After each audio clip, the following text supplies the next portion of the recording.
Welcome to the Consultants Council podcast, a place for consulting industry guidance and best practice advisory. Whether you're working to grow in your consulting career, you're managing and developing a consulting firm, you're working with consultants, or you're just interested in business and high-performance advice, we've got recommendations and education for you. I'm Kelsey Creveling, founder and CEO of Kelsey Consulting, a firm focused on building high-performing organizations, teams, and individuals through a variety of ventures, including the Consultants Council. I've spent my career at the intersection of technology and management consulting, working with organizations across the country to help solve their toughest challenges, while also supporting the growth and development of multiple consulting firms, helping them improve their long-term performance trajectory. In addition, I serve as a startup investor and advisor, promoting the ideas of entrepreneurs as they work to gain traction in their industry. With so many people gearing up to launch their own businesses and establish their own consulting practices, I want to make available the advice and lessons I've learned along the way. This podcast is made possible by Kelsey Consulting, with media support by Class Act Media. For more information, check out our site at theconsultantscouncil.com and kelsey.consulting. That's KELSC.consulting. And now, stay tuned for this episode's counseling, because the consulting world is full of nuances, and the answer is always, it depends. What's possible? Do more. I'm Kelsey Creveling with the Consultants Council, and today we have the privilege of talking with Dr. Ron Jiménez. Dr. Ron is a dual-boarded physician in both pediatrics and clinical informatics, and he is also the founder of CodeScribe CPR, an augmented reality intellectual property startup that is changing how people learn how to give life-saving support via education. So with that, Ron and I have actually worked together for years in the consulting space, first joining together while working at Sagacious Consultants, and then at Accenture. And then through the years, we've stayed in touch. And most recently, I have joined CodeScribe as an investor and advisor. So really thrilled to have him here today to share his background, both from a physician perspective and as a consultant, and now most recently as a founder and entrepreneur. He brings a wonderful wealth of information to the table, and really excited to dig in with him and explore how he balances all of it, how he knows when to take on risk, how he knows how to handle the stress and strife, and how he knows when it's time to make a change in the course of his career. So we'll dig in now, and really excited to see what comes out of it. All right. Hello, I'm Kelsey Creveling. Welcome to the Consultants Council podcast and show. So excited for today. We've got Dr. Ron Jiménez joining, founder of CodeScribe. Super excited to have Ron here today. Welcome, Ron. Thank you. It's great to be here. Great. So with that, Ron and I have actually known each other for years and had the privilege of working together. So very excited to have Ron joining and sharing his perspective, both as a physician, but also at the intersection of consulting and technology, and being a founder and being involved in multiple startups through the years. So Ron has always been a wonderful mentor and friend for me. And I actually have the privilege of also serving as an investor in one of his ventures. So just delighted, Ron. Really glad to have you here. Glad to have you getting to share your perspective with the Consultants Council audience. Thanks, Kelsey. It's really nice to be here and to share a little bit of sort of our history, but also a little bit of the perspective of being a physician in consulting. Awesome. All right, so let's kind of dig in. You've had an interesting path getting to consulting. Do you want to share a bit about how you ended up having exposure to that world? Sure. It actually was kind of a side door entry. I was working in the public hospital system here in Silicon Valley and had a wonderful relationship with a consulting group then who was working on strategic planning, technical work, and advising for the health and hospital system. And as we had a business relationship for a couple of years, one of those principals realized that I had some knowledge about information technology, a physician, and invited me to participate in a consulting engagement with what was then a very groundbreaking technology, or the EICU, or telemedicine ICU technology, which was really new at the time. And it was a challenge, clearly, but I had all that I needed to provide the services that were requested. That is, an understanding of what an EICU does and is, and more interestingly, to define what a medical director of an EICU might look like, and to produce a job description. And I thought that was really fascinating. So, in fact, I was hired as an independent contractor for the company that was our consultant at the time, and it was all allowed and straightforward, and it was sort of an extra credit work, if you will. And the experience was just exciting. I realized that I could bring together all kinds of experience from both informatics and from clinical medicine to not only connect with other physicians around doing interviews and producing reports that they could understand and gain value from, but also provide insights that others on the team couldn't really have because they didn't have the experience of being within clinical medicine. So, for example, the impact of the information technology systems in the EICU world at that time were just proving themselves. And so being able to summarize and distill the scientific literature was really quite interesting. And so those are the kind of ways that I got into consulting, like I say, through the side door. And from then on, it was just sort of engagement after engagement, and more complex problems to solve and to address. And this is very, very interesting. That's awesome. Now, do you feel like consulting is a viable path for others who maybe have a medical background? Or is Absolutely. it something that, like, it was an interesting path for you to take, but maybe is not something for everyone? Well, it depends a great deal on the individual, where the physician is in their career path, what their background is, and how they see themselves within the work world. One of the main challenges to physicians is not seeing themselves as physicians. That is, going from the bedside to the business world. It's really tough to do because the culture, if you will, of medicine sort of dictates certain things like writing orders and seeing patients every 15, 20, 30 minutes. In the business world, the pace is different, and orders are not really followed in the same way unless you're the CEO. And so one has to realize that in the business world, you have leadership skills that you need to acquire, management skills that you need to acquire, and an understanding of how a business works in order to fit into that business and produce value for the organization. It's a different way of being in a professional sense, but it can be very, very enriching, in the sense that you bring to bear a unique set of skills as a physician, not just in terms of clinical skills, but an understanding of how the business of medicine is done.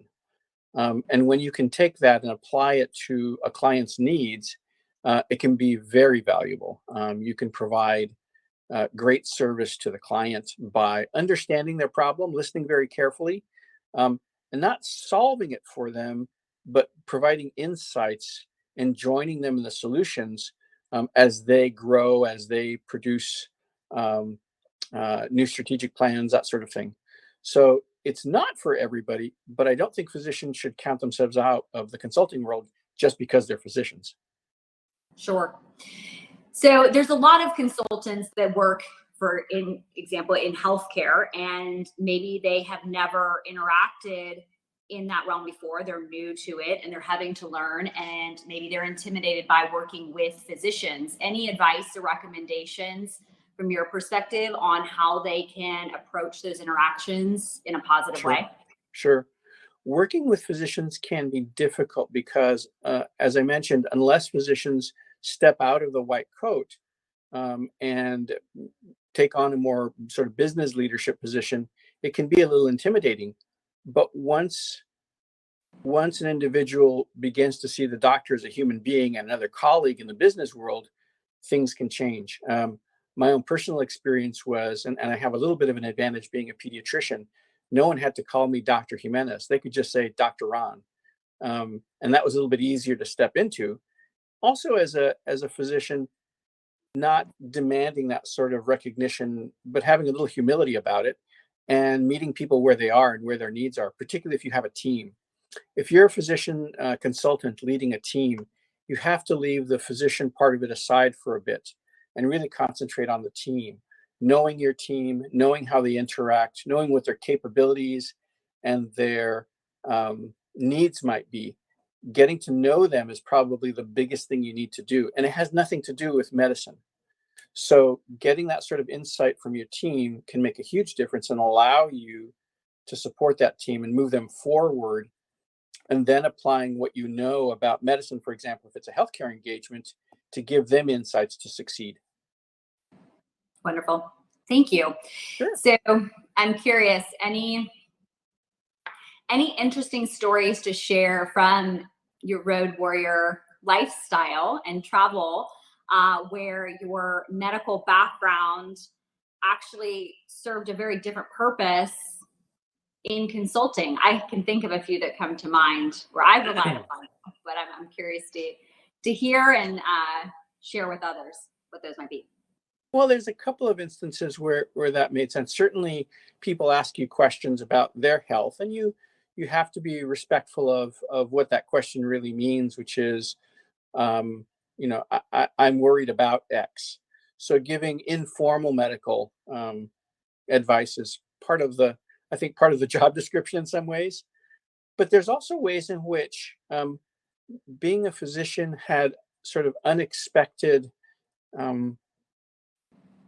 secondary benefits, if you will. I'll give an example that was kind of an unusual one, but it helped out. So when I started in clinical informatics 12, 14 years ago, this was a very small number of people who were doing this across the country, maybe a few hundred.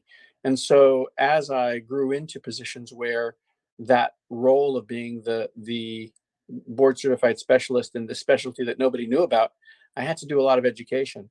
So educating physicians about the role was part of what I had to deal with. At one point, I had a client who was really very reluctant to move forward with some of the recommendations that had been made.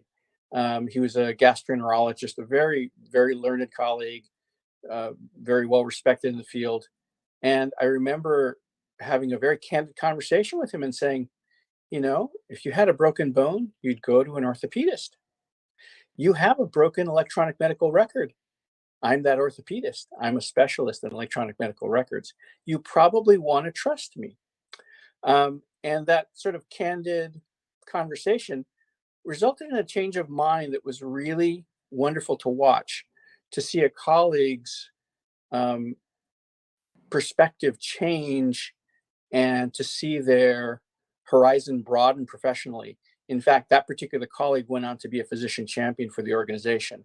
And I counted that as a really significant win, because that was one of the things that the organization really needed, was not just all physicians to get behind the effort, but for a physician inside their own system to carry the banner and to help other physicians move on to the electronic medical record. Again, it was quite a while ago. And so that was a tough sell for most doctors. Certainly. Yeah, it's interesting. Something I think that people who maybe haven't spent much time in consulting or haven't even spent much time in having to really manage others, they're not as familiar maybe with the fact that the people side of it is what takes up the bulk of the workload. You can have great services, you can have a great approach, you can have great products, but in reality, you will spend a considerable portion of the job on managing teams, on actually managing the personal events that may arise. And so that's where I've seen on a number of occasions, having your expertise on the team has been of help. I mean, everything ranging from having team members with mental health crises and how to interact with them in a supportive manner and way, to dealing with injuries in the event of work excursions. I mean, things do crop up and arise, and those are not always what one would anticipate in the course of normal business functions. But Yeah. when you are running teams and when you're interacting with people, inevitably the personal side will blend with the work side. And I know I've always benefited and enjoyed having your support, which is not normally what you're thinking you're going to be called upon when being a physician and a consultant. The incidents that you reference are really profound in a certain sense. Being able to provide guidance to decision making around those kinds of events is pretty challenging. The taking care of your teams has many levels to it. As a physician, I'm certainly wanting to make sure that the health and well-being of my team is utmost there. But also carrying it even further, mentoring. I'm pleased to be able to share that a number of the folks who I mentored in consulting have gone on to medical school. And that's very exciting because they bring a very different perspective to the profession. And that's something that is, again, one of those secondary benefits I really didn't think was going to be, possible. But as people approached me, I remember having consulting colleagues, coming to me sort of privately and saying, so what does it take to get into medical school? And then to watch them ultimately not only make it to med school, make it through med school and get into residency and go out into the sort of specialty of their choice. It's very rewarding. It's an aspect of the job I wasn't anticipating, but was really satisfied to experience. That's awesome.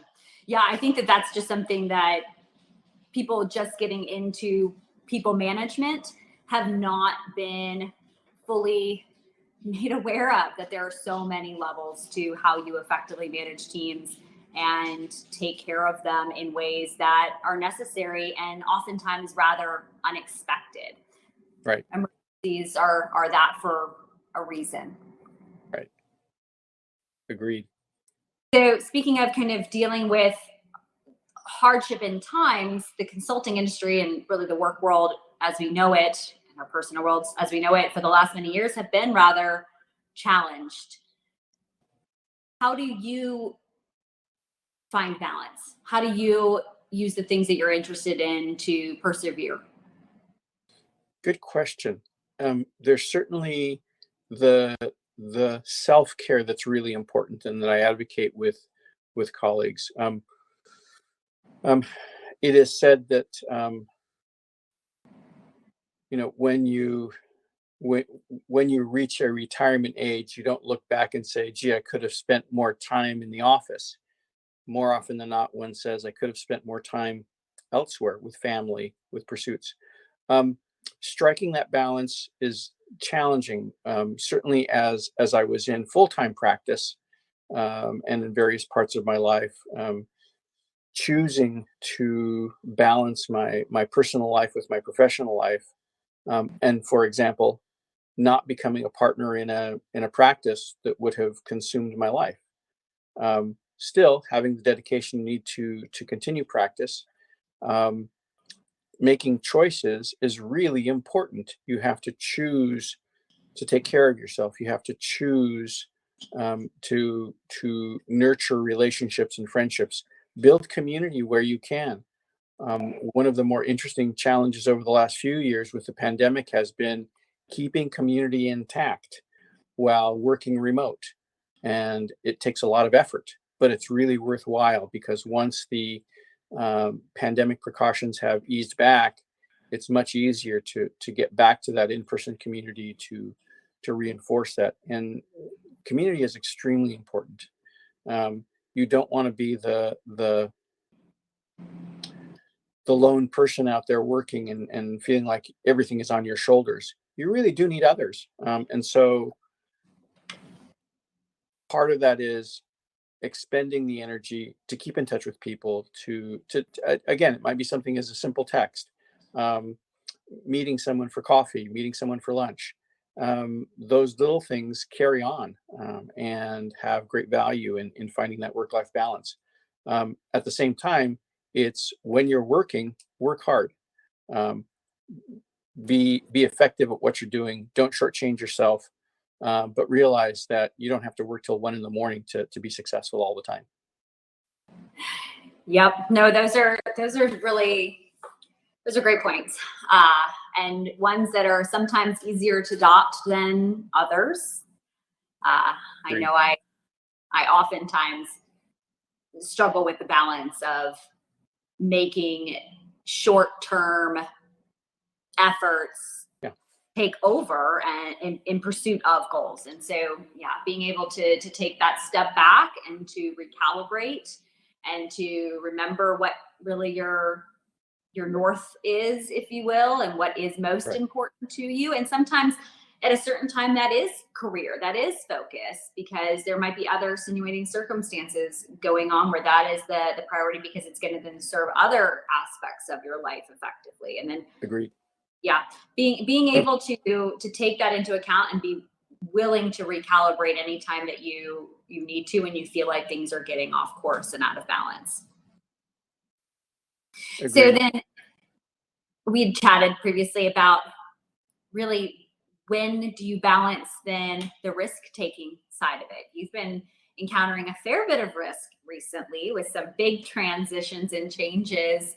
Talk to us about how you dove into that and knew it was time for those risky pivots. Good question. The risk you describe has multiple layers. There is the risk of transitioning from full-time practice to part-time practice, and now actually to being an independent contractor and being a per diem doctor. So I continue to practice medicine. I enjoy it. I love taking care of children. But part of the risk of moving into the corporate world is not leaving that behind, but finding a different balance. The risk of, well, let me couch it a slightly different way. I have been doing the work of creating intellectual property for a long, long time. Only recently has it come to fruition as a patent. So there's a risk of not doing what you're really built to do. I chose to do more of what I think I'm intended to do, to bring things into the world that have benefit to others, and create new products, new concepts, new ideas. It's risky on multiple levels there. That is, will you be rejected? I'm very pleased to say our patent was a fundamental patent and was accepted about a year ago and approved rather in patent office, granted. And that was a huge risk on many levels. I think I'd have been crushed if we had been informed that it was already been done, seen it before. But the reality is it's completely new. That was very satisfying, but it was also very risky. As I've been doing this work over the years, I had not been able to really coalesce it into something like a patent. And now I get to do that on a regular basis in terms of working on these intellectual property projects. So the risk is relative to how you put yourself out there in many ways. I've decided to take the risk to move in this direction because it's been something I've been wanting to do for decades. And I've been very satisfied with wearing that risk for now and continuing to deal with the challenge of risk on many levels, whether it's financial, whether it's intellectual property, whether it's in the marketplace. And I'm up for that challenge. The interesting thing is that it doesn't feel as risky as it once did, I think because of our successes in terms of getting the patent granted. Now the challenge is convincing others that this is a great idea. And convincing them on many levels, whether that's endorsement, investment, et cetera, et cetera. And even that challenge I'm up for. So the risk, I also have to put it in the context of the other life I have as a physician. risk in the business world is different than risk in the clinical world, and I have to keep that perspective. If I'm not successful in the business side, no individual person is necessarily going to suffer. On the medical side, it's a very different thing. So I weigh those risks very differently, and I see risk differently in the business world. I don't have someone's life in my hand. What I have is a business challenge. That's a very different risk, and it's actually a very welcome one in many ways. Certainly. Well, it puts everything in perspective. And then I think that's a great thing for those listening, that, if there's things that you're scared of, you can use Dr. Ron's barometer here of, is it that you are just afraid of taking a chance, or is it actually life and death? And those are two very different evaluating criteria. Yes. I love that. So Ron, you mentioned now you're in the position of needing to convince people what it is that you are creating and the value of it, and to generate investment and interest and progress. Convince us. Tell us what it is that you're working towards. Sure. I've had a vision in my head for many, many years of impacting the field of CPR. As an instructor of pediatric advanced life support many years ago, I remember thinking, this could really work better. And so I started down that road of trying to define what would work better. The place I landed last year, or a few years ago, and then ultimately in the patent that was granted, was we can do better at training people. We can make training, or at least the practice of CPR, and even doing hands-only CPR, we can make that happen anywhere. And that's kind of an audacious, statement to make, but we're proving it. We can use, and we're in the process of developing the software, but in the proof of concept, but the ability to be able to teach someone basic CPR skills with just a smartphone is a game changer. And so we've spoken to the American Heart Association and others, and the idea is certainly there is great interest, and now we have to prove it. So what we're really up to is being able to let everyone who has a smartphone learn how to do CPR. The impact of that is enormous. With over 350,000 out of hospital cardiac arrests every year, and 90% of the time people don't make it. The ability to impact that and double or triple the survival, if someone is just there to be able to administer CPR, that impact is huge. And that's really what we're after. We really want to impact the bottom line of lives saved, and double or triple that survival rate for out-of-hospital cardiac arrests. We think that if we are successful in not only getting this in the hands of healthcare providers who can practice all the time, but also the general population, and even kids for that matter, we can make a huge impact on saving lives. That's awesome. I love that. That's really what we're about.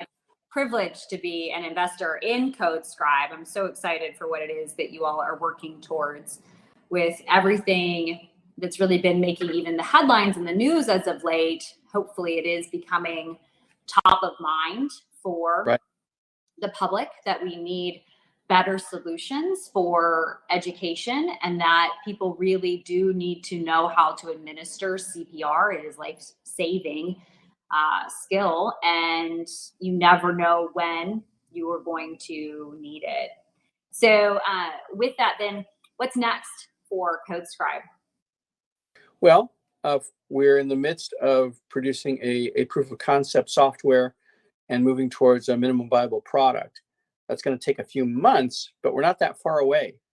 The ability to have something that people can touch and feel in terms of an app is going to be huge, not only to investors, but if we can get the minimum viable product out on the App Store, we think that will gain a lot of momentum quickly, because it's something that is not really in the marketplaces yet. There are many variations of CPR assist applications, if you will, but none that I've seen so far that use augmented reality to really show you how to do it and to give you the feedback and the practice ability anywhere. And we envision being able to use any household items, a pillow, a rolled up yoga mat, anything that will compress appropriately, like a human chest, if you will, can be used. And that's as simple as it gets. So being able to let you learn and practice and do CPR in your home, in your office, in your workplace, anywhere, makes a difference. And that's really what we're about. So the next steps are really to get that software out there. So if anyone listening is interested in learning more or getting involved, what's the best way for them to do that? Our website, CodeScribeCPR.com, is out there. It has some information. Certainly you can get in touch with us through that channel, but you can also email me at ron@CodeScribeCPR.com. I'd be happy to have the conversation with you about what we're doing and how we're going to move forward. But go out and learn CPR. If you would just go out and learn CPR, you'll understand why we're passionate about this, why we want to make it possible for you to not have to go to a facility, to not have to go anywhere, but to do it in your own home. And that would be sort of a next step for you.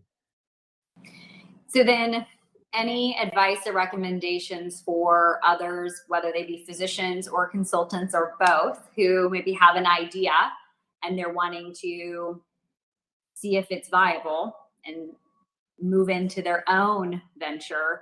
Yeah. What thoughts do you have for them? So for physicians, I run across physicians who often have great ideas, but lack the understanding of how to execute on that.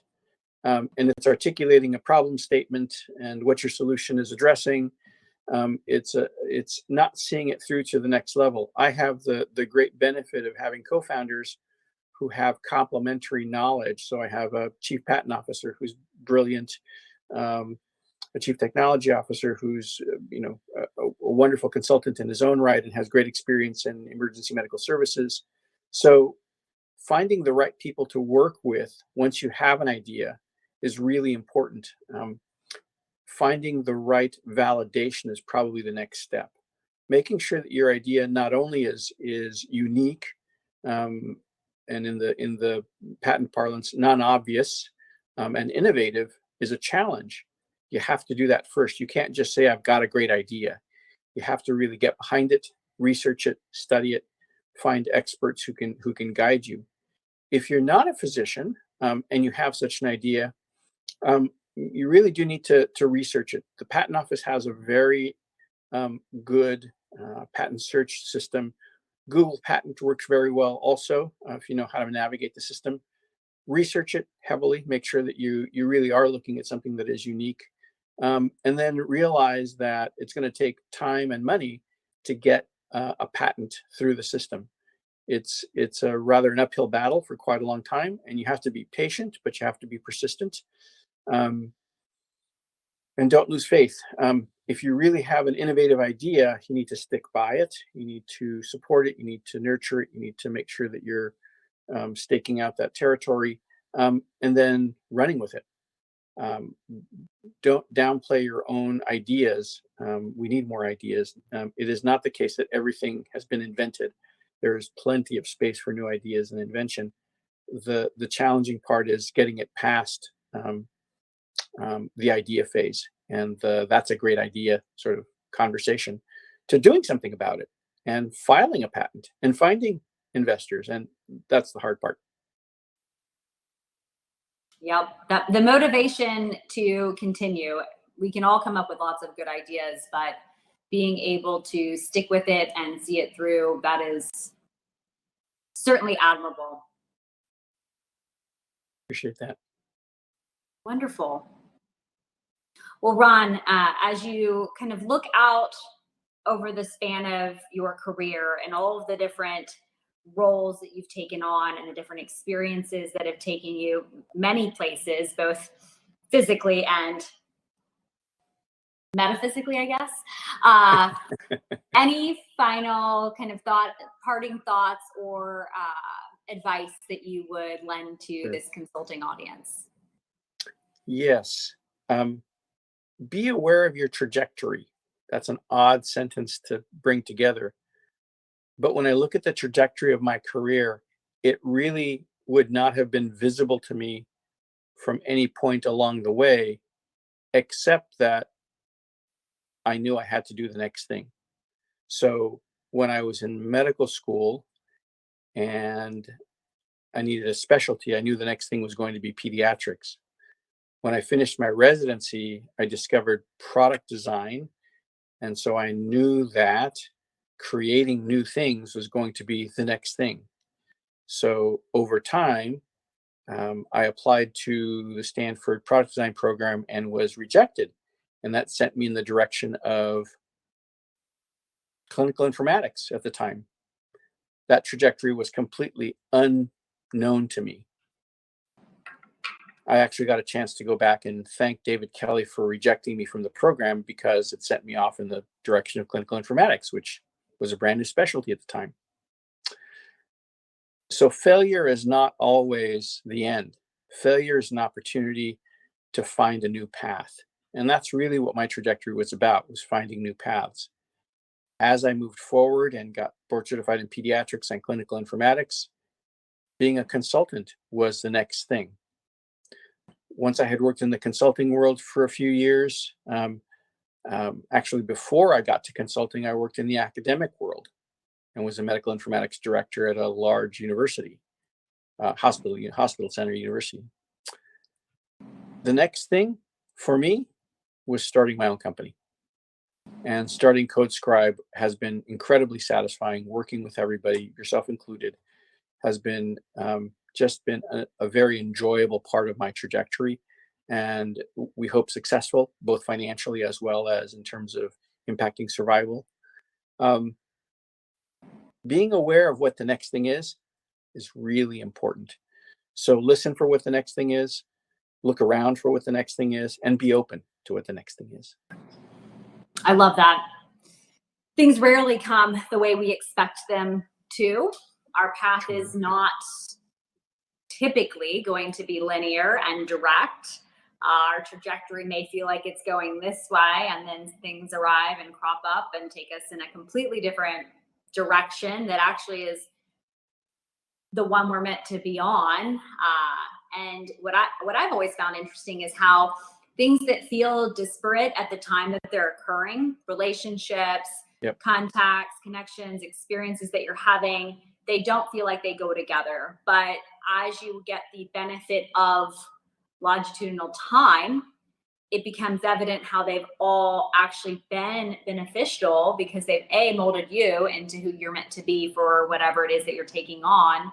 But they also bring a lot of opportunity that maybe would not have happened otherwise. It's fascinating to get to see how all those different strings come together over the course of time. Very true. Very true. Well said. And true for my experience as well. I would have never guessed that I would have arrived where I am now. I would have never thought that would be the case, but I'm glad to be here. Right. Certainly. Well, Dr. Ron, thank you so much for your time today. So glad to have you on the podcast and in this session. Really excited for what CodeScribe is working towards. It's always been a privilege to get to work with you and spend time with you. So thank you for joining us. Thank you for lending your skill set, expertise, and guidance. It is much appreciated. Been a pleasure, Kelsey. Thank you. Well, thank you to Dr. Ron Jiménez for joining us today. So excited for that conversation. It's always fun getting to talk with Dr. Ron. He just has such a wealth of information, and he also provides quite a lot of levity. I always appreciate his perspective because he is so thoughtful and considerate with how he approaches decision making, how he approaches interactions, and how he elects to move forward. He has always served as a wonderful mentor and advisor for me personally, as I've gone through and built my career. And as a result, I love what he was able to share here today with you all. I think there's a lot of wonderful lessons and opportunities to really take a look at and examine how you can leverage some of his experiences as you work to navigate your own. So with that, thank you so much. Hope you have a delightful and wonderful day. Thank you for tuning in to the Consultants Council.